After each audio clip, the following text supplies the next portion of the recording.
November 7, 1944. The mood on the ground near the ancient city of Niš in modern-day Serbia was jubilant.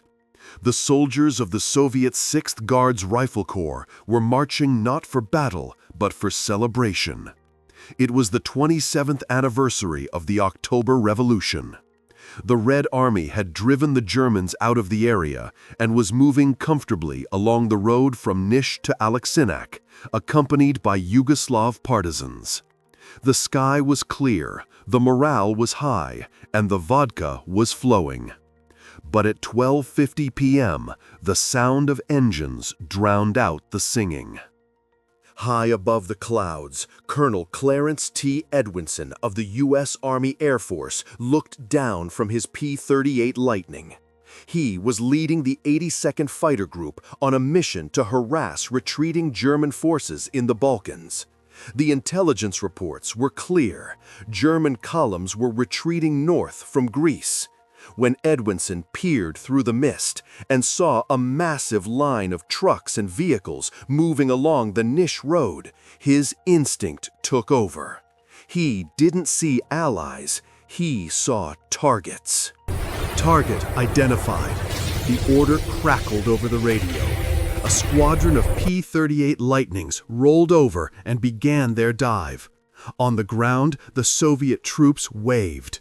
They assumed these twin-tailed planes were providing air cover for their parade. They waved their red banners and cheered. They were still cheering when the first 20mm cannons opened fire. The carnage was instantaneous. The soft-skinned Soviet trucks exploded. Lieutenant General Grigory Kotov, a highly decorated Corps commander, was killed instantly in the strafing run, along with dozens of his men.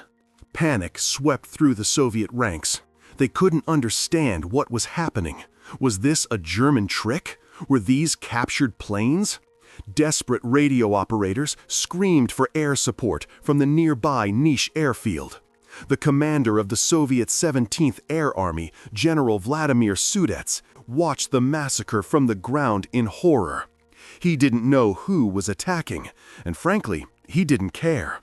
He ordered an immediate scramble of the 866th Fighter Aviation Regiment. His order was simple: shoot them down.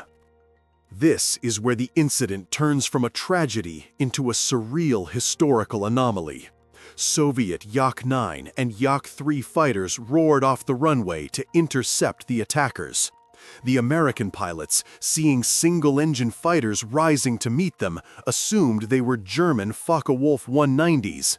The Soviets, seeing the twin-boom silhouette of the P-38s, assumed they were German Focke-Wulf 189 Uhu reconnaissance planes. Both sides were fighting a ghost. The air battle that followed was fierce and chaotic. The P-38 Lightning relied on speed and dive and zoom tactics, while the Soviet Yaks were agile, low-altitude dogfighters. It became a swirling furball of confusion.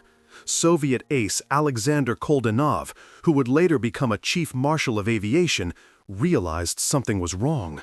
The silhouette of the enemy didn't match German tactics.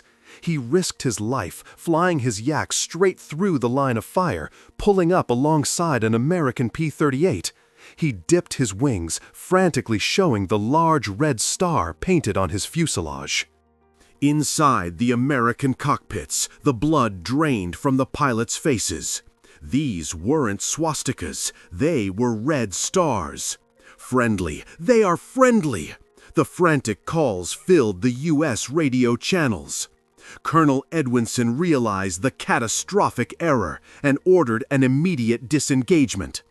The P-38s broke off and climbed rapidly, using their superior engine power to escape the vengeful Russian Yaks. When the smoke cleared over the Serbian mountains, the cost of the friendly fire was stark. The official numbers remain disputed to this day, buried under decades of Cold War secrecy. However, most historians agree the Soviets lost at least 3 fighters and 34 soldiers on the ground, including a general. The Americans lost 2 P-38s, with 1 pilot killed and another trapped in the burning wreckage. It was a pointless loss of life, fueled by the fog of war and a single navigational error of about 100 kilometers.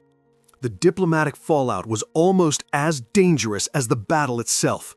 The Soviets were furious. The U.S. ambassador to Moscow, W. Avril Harriman, had to offer a formal apology to Stalin himself. To prevent the alliance from fracturing just months before the end of the war, both Washington and Moscow agreed to bury the incident. The pilots were sworn to secrecy. The reports were stamped top secret. Colonel Edwinson, despite being a decorated ace, was quietly transferred out of his command to a base in Italy. For decades, the air battle over Niš was nothing more than a rumor, a ghost story told by veterans. It wasn't until the fall of the Iron Curtain that the full details emerged. It remains the only time in history that the United States and the Soviet Union engaged in direct air-to-air combat. A deadly reminder that in war, the line between friend and foe can disappear in the blink of an eye.